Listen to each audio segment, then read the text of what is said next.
welcome back to Mama's in the Kitchen. Today I'm making beef enchiladas. It's gonna be good. Stay tuned. Okay, I have here my Instant Pot. Now, the recipe that I'm using, I'll link it down below, but the recipe I'm using would like for you to use a slow cooker. That probably would be best, but it's 15 to 2. Anybody got time for that? So instead, I'm going to use my trusty Instant Pot. This Instant Pot was a gift from someone I love very much. And normally I would not have went out and bought one just because of the price, because I'm a cheapskate most of the time. But if this thing ever dies, I'm getting another one. This thing is just, it saves your bacon. It does a lot of things. So yes, if this one poops out, I'm getting another one, Lord willing. Okay, so the first thing that I'm going to do is turn on saute mode. And I'm going to take some avocado oil and just put a little bit in there, about a tablespoon or so.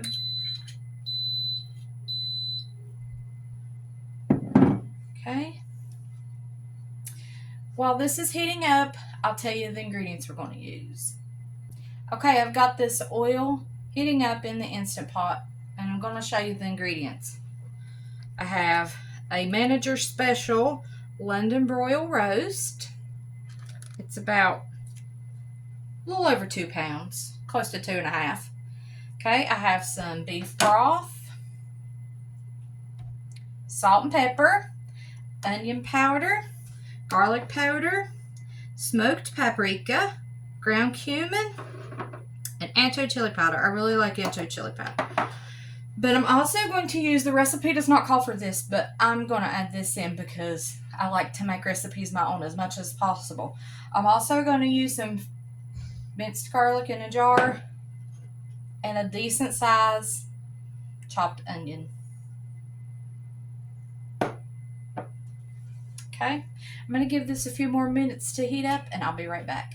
Okay, my Instant Pot is nice and hot, and since this is going to be shredded beef anyway, I've got kind of a big long roast here. So what I did was cut it in half, and I'm just going to put it right here in the Instant Pot. I'll put that other half in there. Thick.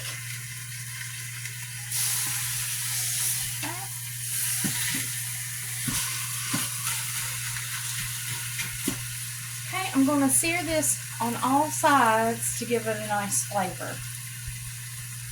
Another thing I like about this Instant Pot is that I can use the saute mode.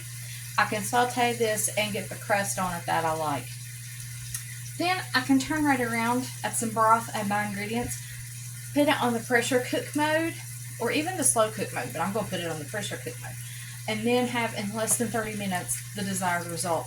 I can do it all in one pot, so I'll only have to wash one pot. It's so good. I really enjoy this appliance. Okay, my meat is all sauteed, and I want to show you what that looks like.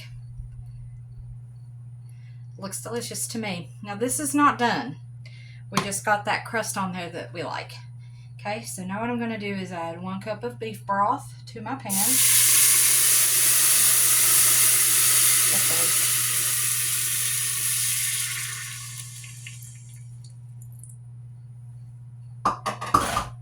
Put it back on saute. It was smoking there for a minute. Okay, now I'm just going to take a wooden spatula and scraping the bottom here of my pan because we want all of that flavor that has accumulated from our meat brown. Okay, going to give that just a second to heat up, and then we'll add the onions. Be right back. Alright, I thought you might like to see what's actually going on in the Instant Pot. So I have my cup of broth here, and then my onions been sauteing for a few minutes. You can see that they're getting nice and translucent. This already smells so good. I haven't even added any spices, but this smells amazing. Okay, to my onions, I'm going to add a healthy spoonful of garlic. Also like to get those juices in there from the garlic. Now the onions and the fresh garlic are not part of the recipe in the description. This is just how I'm doing it because I know it's going to be good this way. Okay. We'll let that cook for just a moment. Okay, the onions and the garlic have had a chance to really cook and get soft here. The flavors have really melted in with the beef broth, and I did decide to add just a little bit more beef broth because it had cooked down quite a bit. Okay, now it is time to add our spices. Here we have 1 tablespoon of ancho chili powder, 2 teaspoons of cumin, 1 1/2 teaspoon of salt, 1 teaspoon of onion powder, 1 teaspoon of garlic powder, 1 teaspoon of black pepper, and 1 teaspoon of smoked paprika.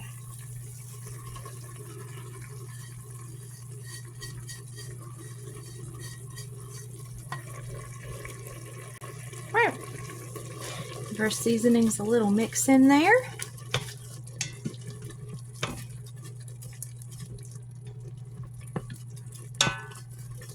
And that is pretty thick. I think I'm going to add just a little more beef broth to that. Just a toot.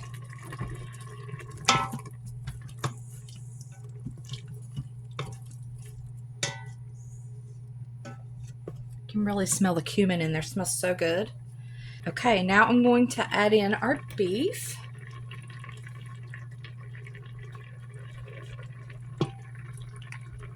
Just going to set it right on top there.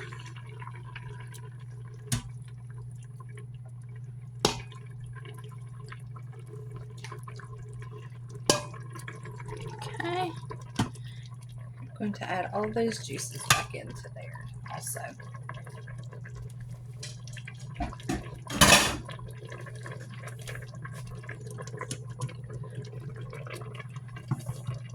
Okay, I've got my meat, onions, garlic, all the spices, everything in my Instant Pot. And now I've taken it off saute mode. I'm going to add my lid.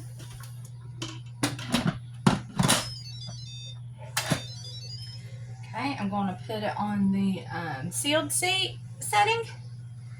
And I'm going to put it on meat for 45 minutes.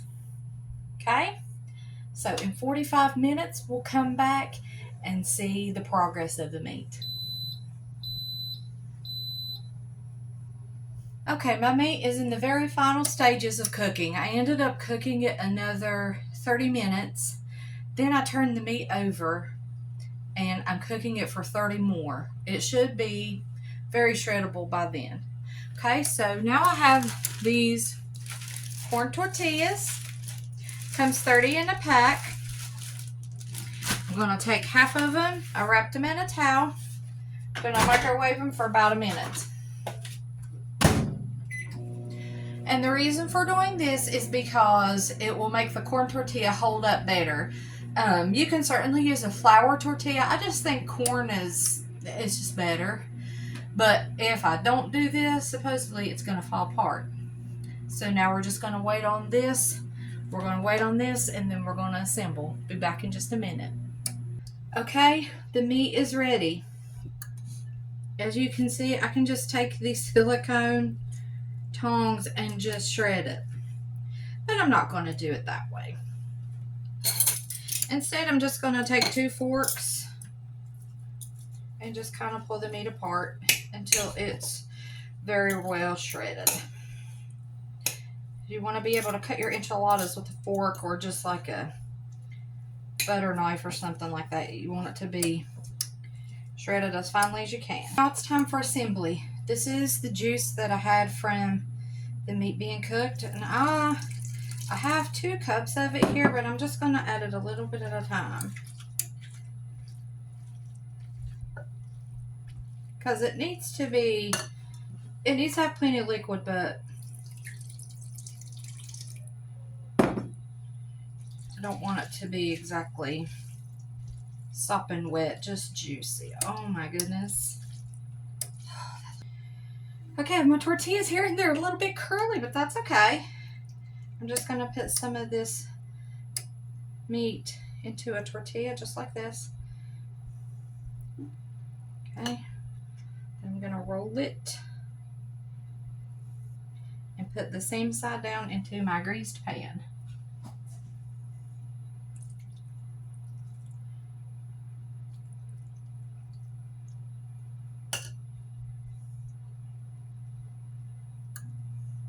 I'm curious how many of these are going to make. Because to tell you the truth, I'd really like to have another dinner's worth for the freezer. But we'll just see.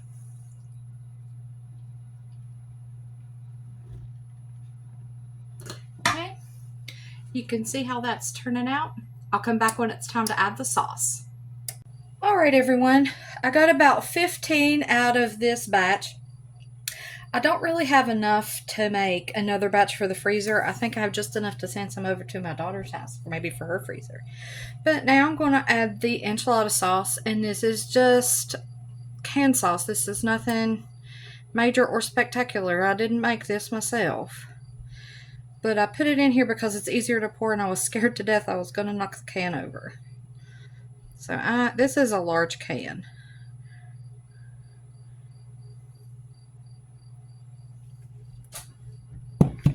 And now I'm just going to take some shredded cheddar and put it on the top.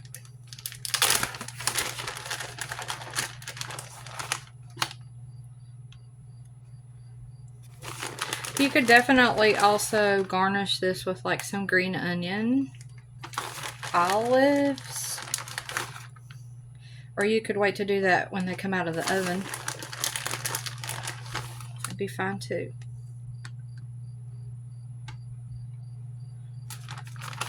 Okay, that's the rest of my cheese. Okay, I've added my sauce and my cheese. I'm going to bake these enchiladas at 350 degrees for 20 minutes. I'll show you what it looks like when we come back.